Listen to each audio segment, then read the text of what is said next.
Баршаларыңызға сәлем. Бүгінгі біздің қозғайтын тақырыбымыз бастауыш сынып оқушыларында оқылым дағдысын қолданғанда кездесетін қиындықтар, оларды шешуге арналған тапсырмалар. Жалпы бүгін сіздермен бірге болатын мен Айтан Қарақат. Бүгінгі мен тақырыпты жалпы 4 кезеңге бөліп қарастырдым. Әр кезеңмен танысып, кездесетін қиындықтарын, шешу жолдарын және тапсырмаларын бірге танысайық. Бірінші кезең әріп пен дыбысты тану кезеңі. Жалпы бұл кезеңде бізде кездесетін қиындықтар қандай? Жалпы балалар әріпті дыбыспен шатастырады. Яғни олар Б дыбысын П деп айтуы мүмкін. Жалпы мысал ретінде Ж дыбысын Ш деп, оны Ö деп, осындай дыбыстарды бір-бірімен шатастыру мүмкін. Бұның шешу жолдары. Яғни әр сөзге, әр дыбысқа дыбыстық талдау, әріпті көру арқылы есте сақтау, ойын түрінде бекіту. Келесі біз бұған байланысты тапсырманы орындасақ. Жалпы тапсырма дыбысты тап. Бұл жерде мұғалім дыбысты айтады, оқушылар сол әріпті табады. Қанеке оқушылар, олай болатын болса, мен қазір дыбысты айтамын, барлығымыз соны белгілейік. М, Б, Г, К,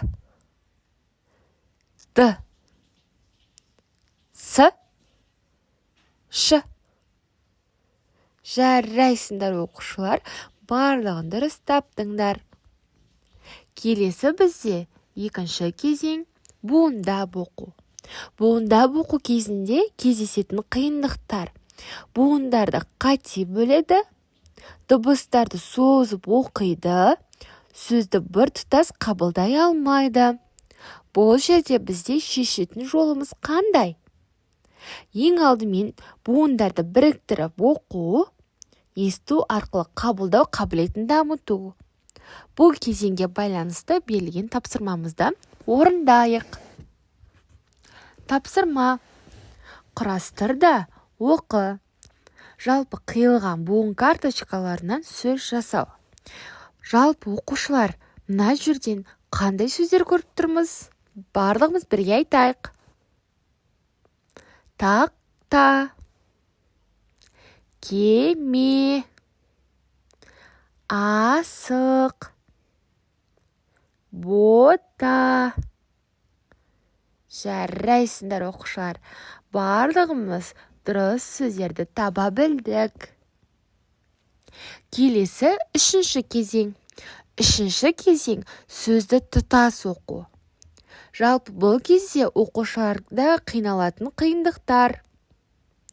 Оқушы сөзді әріптеп оқиды, ұқсас әріптерді шатастырады. Бұның шешу жолы сөзді тұтас көру арқылы есте сақтау және сөздің мағынасын түсіну. Балалар, олай болса келесі тапсырмаға көшсек.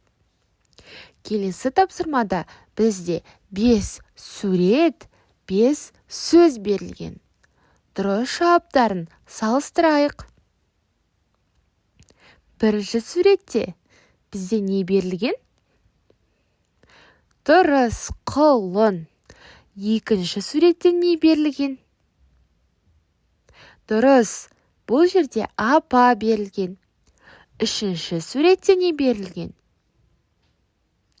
Көбелек. Жарайсыңдар. Төртінші суретте бота. Ал бесінші суретте ана.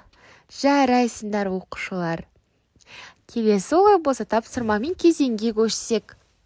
Төртінші кезең сөйлемді оқу. Жалпы бұл кезеңде қандай қиындықтар кездеседі? Бұл кезеңде сөйлемді түсінбей, тек механикалық оқиды. Жалпы шешу жолы қандай? Түсініп оқу дағдысын қалыптастыру, сөйлем құрылымын ажырата білу. Берілген тапсырманы орындасақ. Сөйлемді аяқта. Бұл жерде ана, Көп нүкте қойылып мектепке барады. Көп нүктенің орнында қандай сөз қойсақ болады? Жарайсыңдар. Үйден.